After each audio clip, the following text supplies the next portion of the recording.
It's finally Friday. It's Friday, Friday. Thank God it's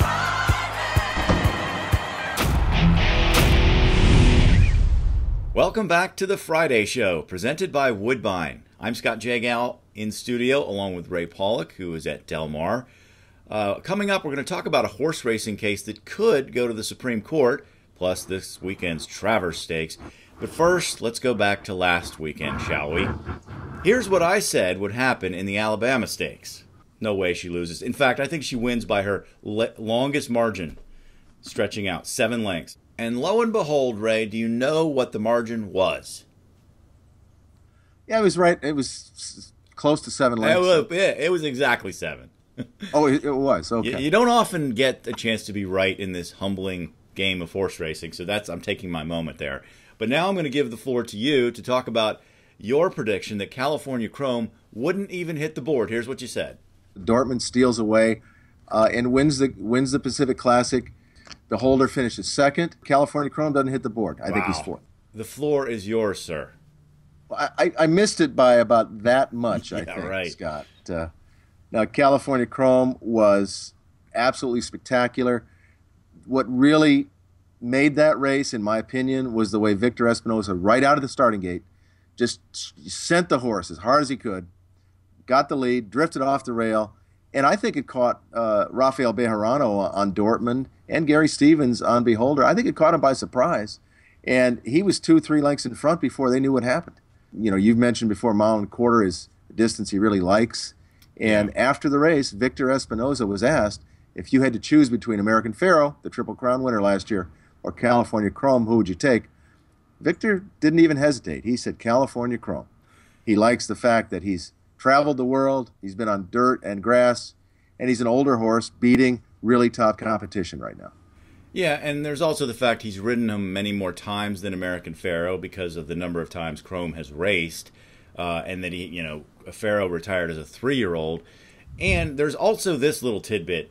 He is still riding California Chrome. So if I'm a jockey, an active jockey, and asked who I would prefer to ride, it would be the mount that I currently have and not the one that's in the stud barn. That's what I think. Well, there might be something to that. All right, let's talk about the Travers Stakes. Not since 1977 have we had a field of 14. Phenomenal betting race. How do you see it? Well, if the race was run on a sloppy track, I would see it as a one-horse race. Exaggerator has been just absolutely superior on sloppy tracks. He won the Santa Anita Derby, Preakness, the Haskell on off tracks. I think it's going to be a fast track Saturday. So he's the best horse. I just don't know if he can win on a fast track. He's 0 for 4 this year on fast tracks. I'm looking at Chad Brown's gift box, a twirling candy colt that was a good 2-year-old, was off quite a while, has come back and looking really good. And I think he's coming up to this race really, really good for Chad Brown. I like the way you're thinking. In fact, I am picking Chad Brown to win this race. That's just how I'm going to. He's got 3 horses in here. And right now, Chad Brown is just on fire.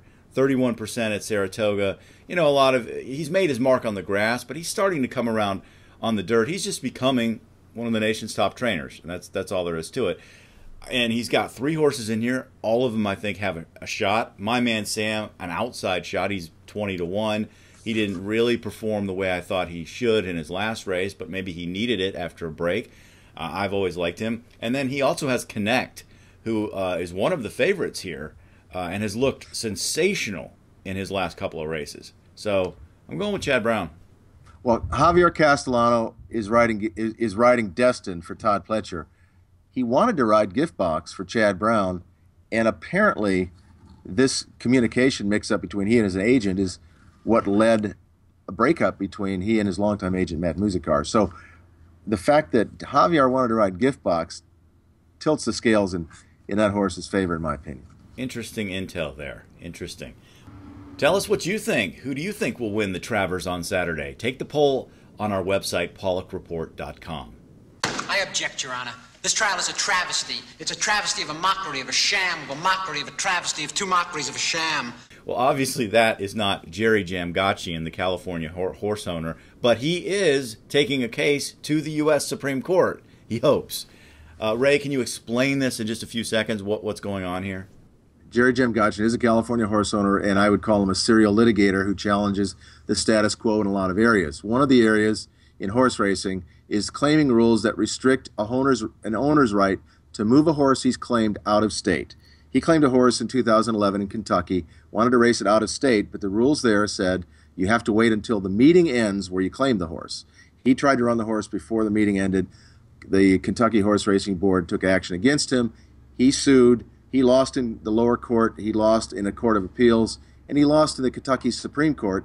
Now he wants to challenge this rule that it violates the Commerce Clause of the U.S. Constitution in the U.S. Supreme Court.